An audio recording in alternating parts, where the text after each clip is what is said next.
आप सबको मेरा नमस्कार। मैं निशा ठाकुर आज से शुरू कर रही हूँ अंतरा भाग 2 +2 हिंदी का गद्य खंड। तो गद्य खंड का पहला चैप्टर हम इस वीडियो में डिस्कस करेंगे। तो लेसन को शुरू करने से पहले लेखक के बारे में जानना अति आवश्यक है। तो चलिए शुरू करते हैं। हमारे आज के लेखक हैं आचार्य रामचंद्र शुक्ल। आचार्य रामचंद्र शुक्ल का जन्म उत्तर प्रदेश के बस्ती जिले के अगोना गांव में हुआ था सन 1884 में। उनकी आरंभिक शिक्षा उर्दू, अंग्रेजी और फारसी में हुई थी। उनकी विधिवत शिक्षा इंटरमीडिएट तक ही हो पाई थी और बाद में उन्होंने स्वाध्याय के द्वारा संस्कृत, अंग्रेजी, बांग्ला और हिंदी के प्राचीन तथा नवीन साहित्य का गंभीरता से अध्ययन किया था। कुछ समय तक वे मिर्ज़ापुर के मिशन हाई स्कूल में चित्रकला के अध्यापक रहे, ड्राइंग टीचर जो है ये रहे थे वहाँ पर। सन 1905 में वे काशी नागरी प्रचारणी सभा में हिंदी शब्द सागर के निर्माण कार्य में सहायक संपादक के पद पर नियुक्त होकर काशी आ गए थे और बाद में ये जो है काशी जो हिंदी विश्वविद्यालय है वहाँ पर हिंदी के प्राध्यापक बने।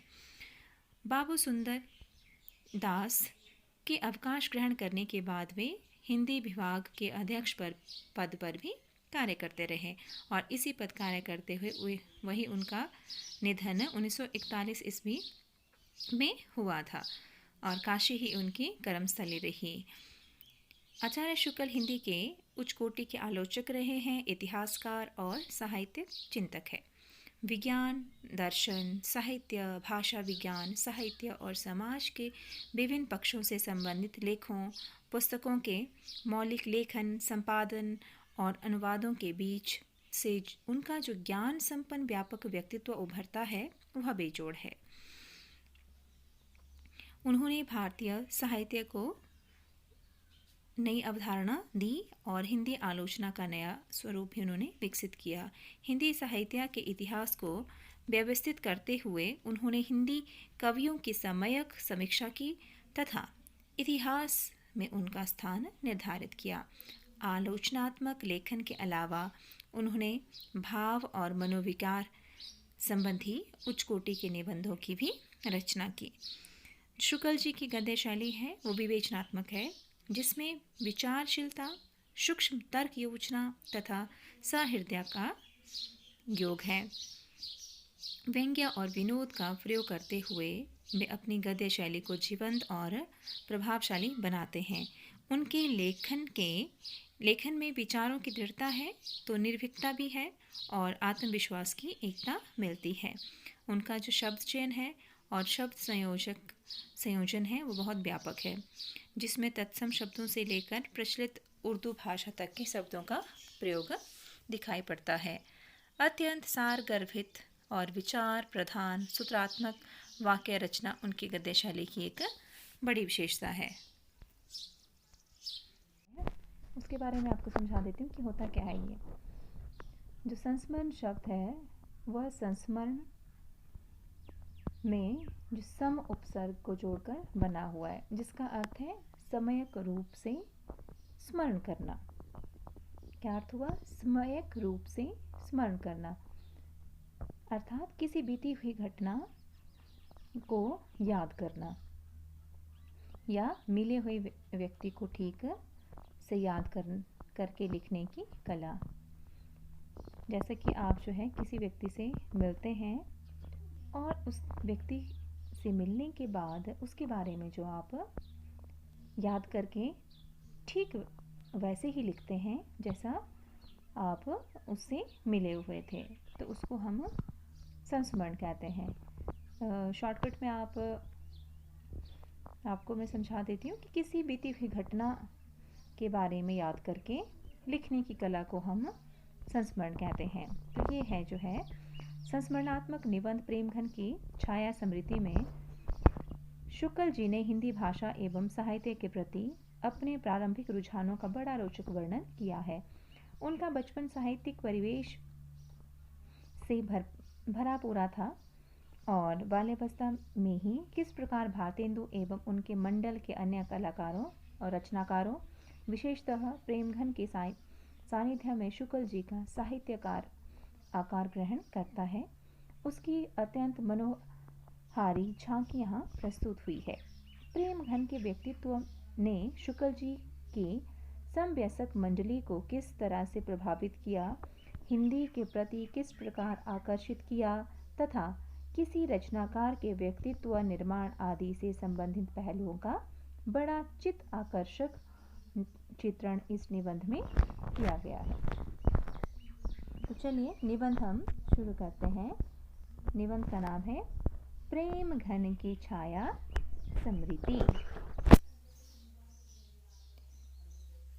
इसके लेखक कौन है?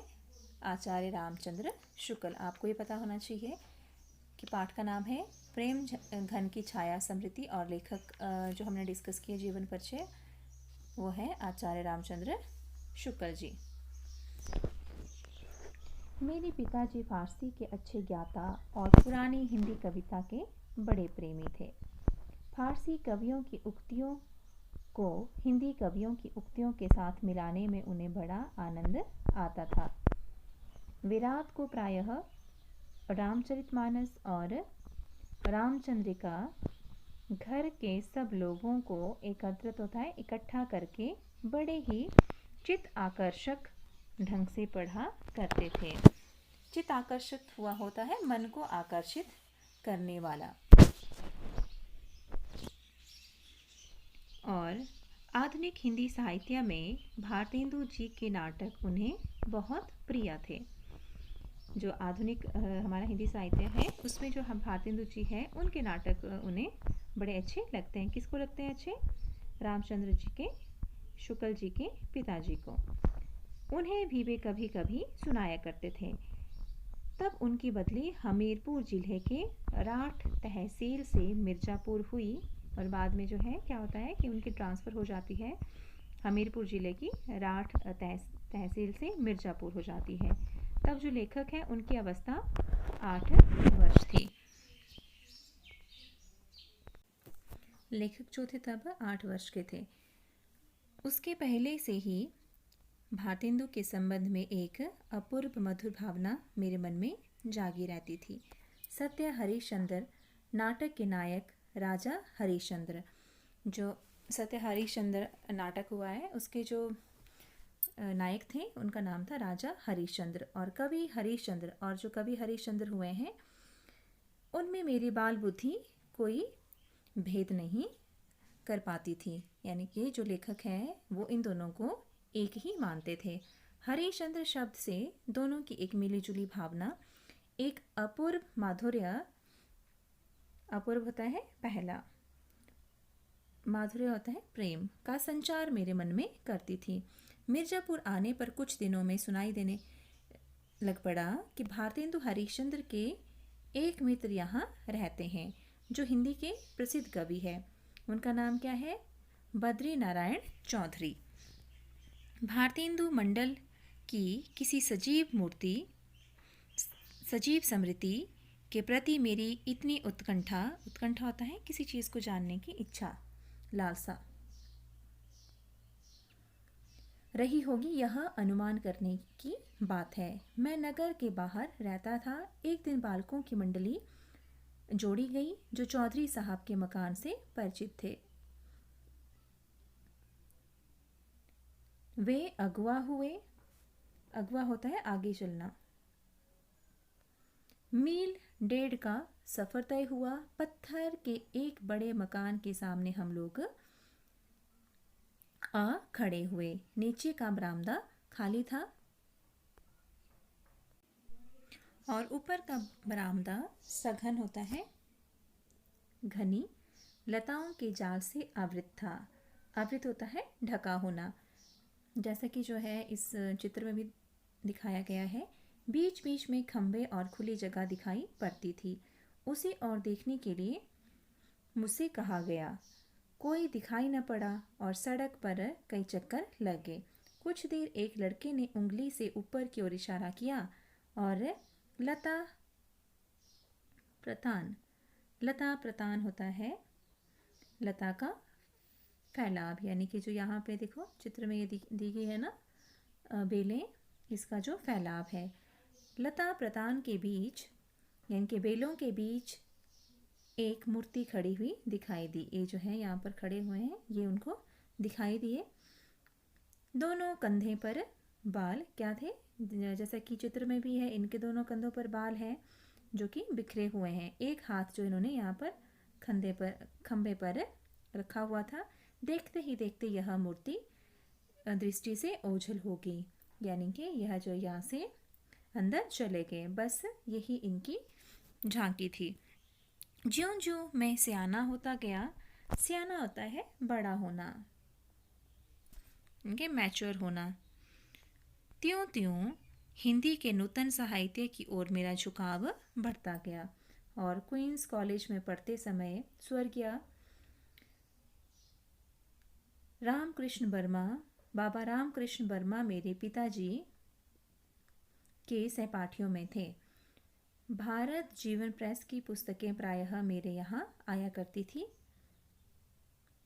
पर अब पिताजी ने उन पुस्तकों को छुपाकर रखना शुरू किया था। उन्हें डर था कि कहीं मेरा चित्त होता है मन, स्कूल की पढ़ाई से हट ना जाए और मैं कहीं बिगड़ ना जाऊं। उन्हीं दिनों पंडित केदारनाथ जी पाठक ने एक हिंदी पुस्तकालय खोला था और मैं वहाँ से पुस्तकें ला कर पढ़ता था। एक बार एक आदमी साथ करके मेरे पिताजी ने मुझे एक बारात में काशी भेजा। एक जो है शादी थी, वहाँ पर जो है मेरे पिताजी ने मुझे काशी भेजा और मैं उसी के साथ घूमता फिरता चौखंभा की ओर जा निकला। और वहीं पर एक घर से पंडित केदारनाथ जी पाठक निकलते हुए दिखाई पड़े। पुस्तकालय में वे मुझे प्रायः देखा करते, क्योंकि मैं लाइब्रेरी जाया करता था, तो वहाँ पर ये जो पंडित केदारनाथ जी थे वो भी मुझे देखा करते थे। इससे मुझे देखते ही वे खड़े हुए और बात ही बात में मालूम हुआ कि जिस मकान से वे निकले थे वह भारतेंदु जी का घर था। उन्होंने कहा कि जिस मकान से वे जो है निकले थे वो और किसी का घर नहीं था, वो जो थे भारतेंदु जी थे। मैं बड़ी चाह और कुतूहल की दृष्टि से कुछ देर उस मकान की ओर देखता रहा और न जाने किन किन भावनाओं में लीन होकर देखता रहा। पाठक जी मेरी यह भावुकता देखकर बड़े खुश हुए और दूर मेरे साथ बातचीत करते हुए भारतेंदु जी के मकान के नीचे का यह जो हृदय परिचय शीघ्र ही गहरी मैत्री में परिणित हो गया। 16 वर्ष की अवस्था तक पहुँचते पहुँचते तो समवयस्क हिंदी प्रेमी की एक खासी मंडली मुझे मिल गई थी, और जिसमें कौन कौन से थे ये इम्पॉर्टेंट है। आगे जो है आपको प्रश्न का उत्तर भी आएगा कि हिंदी जो समवयस्क मंडली में कौन कौन थे। तो उसमें था श्रीयुत काशी प्रसाद जी जायसवाल, बाबा भगवान दास जी हालना, पंडित बद्री नाथ गौंड, पंडित उमाशंकर द्विवेदी, ये मुखिया थे। हिंदी के नए पुराने लेखकों की जो है चर्चा बराबर इस मंडली में रहा करती थी। मैं भी अब अपने को एक लेखक मानने लगा था। हम लोगों की बातचीत प्रायः लिखने पढ़ने की हिंदी में हुआ करती थी, जिसमें निस्संदेह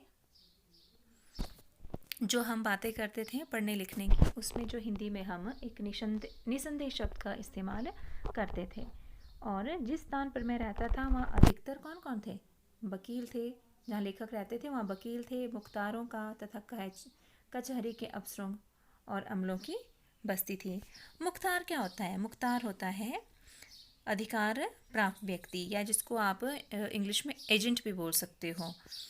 और कचहरी के अफसर वहाँ रहते थे। और अमला भी जो है आप जो कर्मचारी के मंडल होते हैं उनको बोल सकते हो। और ऐसे लोगों का उर्दू कानों में हम लोगों की बोली कुछ अनोखी लगती थी, यानी कि जो वकील थे, मुख्तार थे, कचहरी के अफसर थे, अमले थे, ये उर्दू भाषा में बात किया करते थे। तो जब हम हिंदी बोलते थे तो थोड़ा इनको अजीब लगती थी। तो इन्होंने जो है इन्हीं लोगों ने हम लोगों का नाम निस्संदेह लोग रख छोड़ा था। मेरे मोहल्ले में कोई मुसलमान सब जज आ गए। अब जो लेखक जी कहते हैं कि मेरे मोहल्ले में सब जज थे वो मुस्लिम थे, वो आ गए थे। एक दिन मेरे पिताजी खड़े खड़े उनसे कुछ बातचीत कर रहे थे कि इस बीच जो है मैं उधर से जा निकला। पिताजी ने मेरा परिचय करते हुए कहा कि इन्हें हिंदी का बड़ा शौक है। चट से जवाब मिला, आपको बताने की ज़रूरत नहीं, मैं तो इनकी सूरत देखते ही इस शौक से जो है इनके इस शौक का मुझे पता चल गया था, यानी कि मैं इस बात से वाकिफ़ हो गया था। वाकिफ़ होता है जानकार होना, परिचित होना। मेरी सूरत में ऐसी क्या बात थी, यह इस समय नहीं कह सकता था, और आज से 30 वर्ष पहले की बात है। चौधरी साहब से तो अब अच्छी तरह से परिचय हो गया था और उनके यहाँ मेरा जाना एक लेखक की हैसियत से होता था। हम लोग उन्हें एक पुरानी चीज़ समझा करते थे। इस पुरातत्व की दृष्टि में प्रेम और कौतूहल का एक अद्भुत मिश्रण रहता था। यहाँ पर यह कह देना आवश्यक है कि चौधरी साहब एक अच्छे खासे जो है हिंदुस्तानी रईस थे। बसंत पंचमी, होली इत्यादि के अवसरों पर उनके यहाँ खूब नाच रंग और उत्सव हुआ करते थे। उनकी हर एक अदा से रियासत और तबीयतदारी टपकती थी, यानी कि उनकी हर एक जो उनका कार्य होता था उनसे जो उनकी अमीरी की झलक दिखाई पड़ती थी। कंधों तक बाल लटक रहे थे, आप इधर से उधर टहल रहे थे। एक छोटा सा लड़का पान की तश्तरी लिए उनके पीछे पीछे लगा हुआ है। बात की कांट छांट का क्या कहना ही क्या, और जो बातें उनके मुंहों से निकलती थी उनमें भी एक विलक्षण सी वक्रता, वैसे वक्रता टेढ़ापन होता है, लेकिन जो है कुटिलता बोल सकते हैं आप, कि उनमें भी एक जो है विलक्षण सी, अद्भुत सी जो है कुटिलता रहती थी। उनकी बातचीत करने का ढंग, उनके लेखों का ढंग एकदम निराला था। यहाँ तक कि जो नौकरों के साथ भी जब वो बात करते थे तो वो भी सुनने के लायक होती थी। अगर किसी नौकर के हाथ से कभी कोई गिलास वगैरह गिर जाता था तो उनके मुंह से यही निकलता था, कारे बच्चा तो नहीं। उनके प्रश्नों में पहले क्यों साहब अक्सर लगा रहता था, यानी कि जो नौकरों से भी वो बात करते थे तो उनमें भी एक शिष्टाचार की झलक दिखाई पड़ती थी। वे प्रायः लोगों को प्रायः बनाया करते थे, यानी कि वो मजाक किया करते थे और इससे उनसे मिलने वाले लोग भी उन्हें बनाने की फ़िक्र में रहते थे। यानी कि जो मजाक किया करते हैं तो जाहिर सी बात है कि सामने वाला भी उनसे उसी तरह से बिहेव किया करते हैं। मिर्ज़ापुर में पुरानी परिपाटी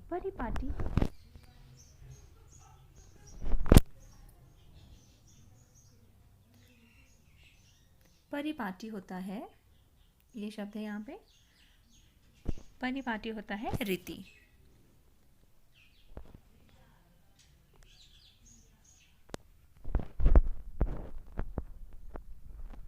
के एक बहुत ही प्रतिभाशाली कवि थे जिनका नाम था वामनाचार्य गिरी। एक दिन वे सड़क पर चौधरी साहब के ऊपर एक कविता जोड़ते चले जा रहे थे। अंतिम चरण रह गया था कि चौधरी साहब अपने बरामदे में कंधों पर बाल छिटकाए खंभे के सहारे खड़े दिखाई पड़े। चट कवित पूरा हो गया और बामन जी ने नीचे से यह कवित ललकारा, जिसका अंतिम अंश था, खंभा टेकी खड़ी जैसे नारी मुगलाने की। इसका अर्थ हुआ कि खंभा का सहारा लिए हुए मानो कोई मुगल की नारी जो है स्त्री खड़ी हो। एक दिन कई लोग बैठे बातचीत कर रहे थे। इतने में एक पंडित जी आ गए और चौधरी साहब ने पूछा, कहिए जी क्या हाल है। पंडित जी बोले, कुछ नहीं, आज एकादशी है, कुछ जल खाया है और चले आ रहे हैं। जो एकादशी है उसका उपवास किया जाता है हिंदू धर्म के अनुसार। तो इस दिन जो है चावल खाना और अन्न खाना वर्जित माना जाता है, तो सिर्फ जल इत्यादि ग्रहण इसमें करते हैं। प्रश्न हुआ, जल ही खाया है कि कुछ फलाहार भी पिया है। एक दिन चौधरी साहब के एक पड़ोसी उनके यहाँ पहुँचे। देखते ही सवाल हुआ, क्यों साहब। एक लफ्ज़ में अक्सर सुना करता था, पर उसका ठीक अर्थ में समझ ना सका। आखिर घनचक्कर के क्या मानी है? अर्थात जो है घनचक्कर किसको कहते हैं? तो देखिए, और उसके जो है लक्षण क्या होते हैं। पड़ोसी महाशय बोले, वाह, यह क्या मुश्किल बात है। जो पड़ोसी महाशय बोलते हैं वो कहते हैं इसमें क्या मुश्किल बात है। एक दिन रात को सोने से पहले जो है कागज़ कलम लेकर सवेरे से रात तक जो जो काम किए हैं वो सब लिखते रहिए और फिर उसको पढ़िए। मेरे सहपाठी कौन था? पंडित लक्ष्मी नारायण चौबे, बाबा भगवान दास हलना, बाबा भगवान दास मास्टर, इन्होंने उर्दू बेगम नाम की एक बड़ी ही विनोदपूर्ण पुस्तक लिखी थी, जिसमें उर्दू की उत्पत्ति, प्रचार आदि वृत्तांत एक कहानी के ढंग पर दिया गया था इत्यादि। कई आदमी गर्मी के दिनों में छत पर बैठे चौधरी साहब से बातचीत कर रहे थे। चौधरी साहब के पास ही एक लैंप चल रहा था। लैंप की बत्ती एक बार भभकने लगी और चौधरी साहब नौकरों को आवाज़ देने लगे। मैंने कहा कि बढ़कर बत्ती नीचे गिरा दूं, पर लक्ष्मी नारायण ने तमाशा देखने के विचार से मुझे धीरे से रोक लिया। चौधरी साहब कहते जा रहे थे, अरे जब फूट जाई तभी चलत आवह, कि जब जो है यह बुझ जाएगी तभी आओगे। अंत में चिमनी गलोब के सहित चकनाचूर हो गई, पर चौधरी साहब का हाथ लैंप की तरफ न बढ़ा। और उपाध्याय जी नागरी भाषा मानते थे। उपाध्याय जी थे वो नागरी भाषा को मानते थे और बराबर नागरी भाषा में ही लिखा करते थे।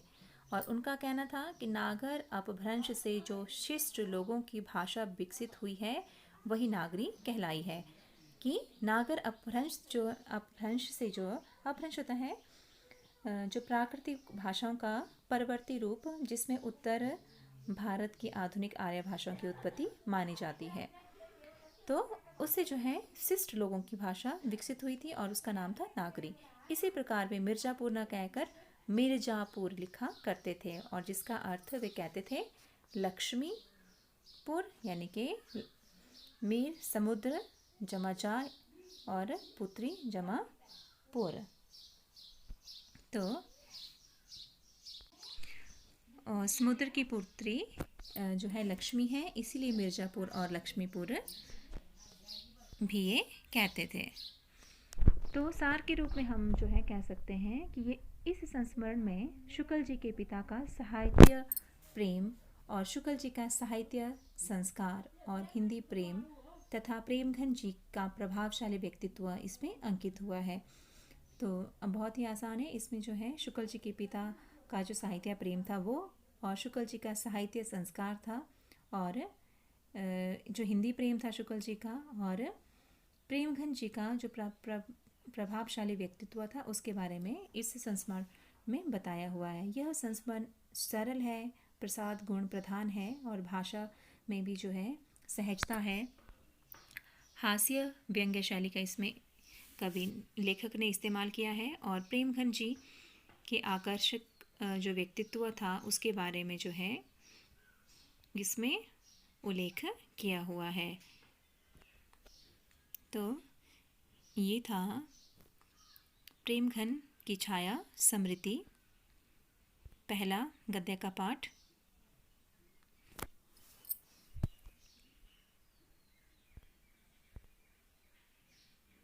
आप कमेंट के माध्यम से मुझे ज़रूर बताइए कि आपको यह पाठ मेरे द्वारा जो पढ़ाया गया इस वीडियो में ये कैसा लगा। कमेंट के द्वारा ज़रूर मुझे बताएं, और मेरी वीडियो को आप लाइक करें, शेयर करें और मेरे चैनल को सब्सक्राइब करते रहिए ताकि आगे आने वाली वीडियो की नोटिफिकेशन आपको मिलती रहे। धन्यवाद। जय हिंद, जय भारत।